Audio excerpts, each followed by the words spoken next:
ამ ვიდეოში გაჩვენებთ ერთ-ერთ სტუდენტურ ნამუშევარს, საბაკალავრო პროექტს სახელწოდებით გასაღებების მენეჯმენტის ელექტრონული სისტემა.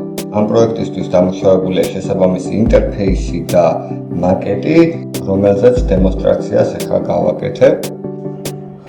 ეს სისტემა მიზნად ისახავს ორგანიზაციებისთვის ოთახების გასაღებების წაღება-ჩაბარების კონტროლს.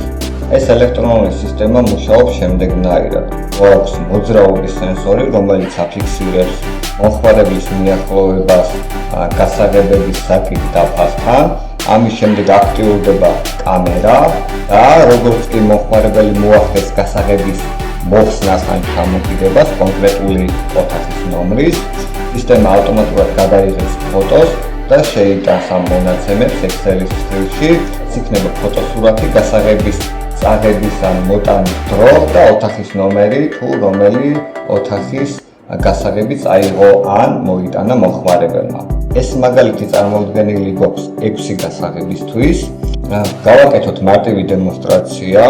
პირველ რიგში იმისათვის, რომ კამერა გააქტიურდეს, ამისათვის მე ვეცდები, რომ მოვაშორო ეს ბარიერი მოძრაობის სენსორს, როგორც კი ბარიერი მოშორდება, ავტომატურად გააქტიურდება კამერა და გადადის მოლოდინის რეჟიმში, გასაღებს მოვიტან თუ წავიღებ ამ შემთხვევაში. მე თუ მოვახდენ გასაღების, ასე ვთქვათ, ჩამოკიდვა საკითხზე, მაგალითად 006. სისტემა ავტომატურად გადაიღებს ფოტოს და ჩასვავს ცხრილში. თუ თქვათ სხვა მომხმარებელი მოვა და თქვათ მოიტანს 004.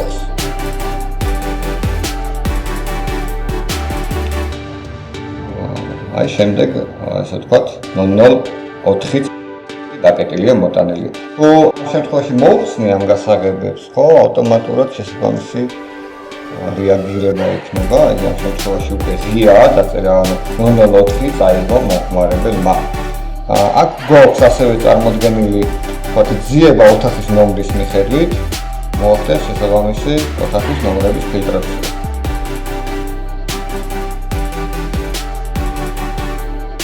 გადავალ ხატის გვერდზე. გვაქვს ოთახის ნომრების მიხედვით ძიება.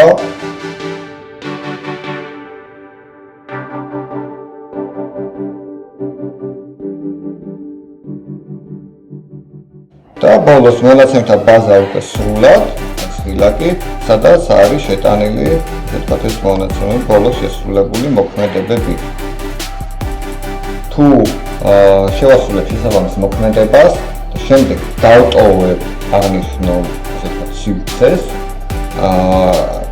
ავტომატურად 100 წამიანი ინტერვალის შემდეგ კამერა გამოირთვება და ეს გარკვეულწილად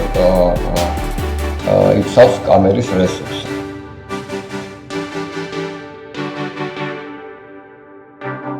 როგორც კი მოვახლოძები საკითხ დაფას, ის ავტომატურად გააქტიურდება.